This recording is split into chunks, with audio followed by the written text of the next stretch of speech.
Nakaranas sa maulang panahon ng lalawigan ng Albay at maaari raw nitong mas mapataas ang tsansa pumutok ang bulkan dahil sa ulan na pwede maging steam. May live report si Claire Delfin. Claire!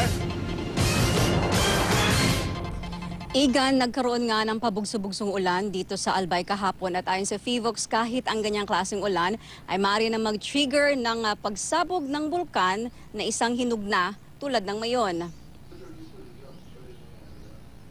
Dumating si FIVOX Director Renato Solidom dito kahapon para sa personal na makita ang sitwasyon ng pag-aalboruto ng buyan o ng bulkan. Pinangunahan niya ang pagsagawa ng isa pang survey sa mayon at kung ano ang mga pagbabago nito sa nakalipas na 15 araw mula nang magsimula itong mag-alboruto. Masasabi raw ni Solidom na tahimik pa ang bulkan. Kahapon, 4 na rockfall events at 2 volcanic earthquakes lang ang naitala dito.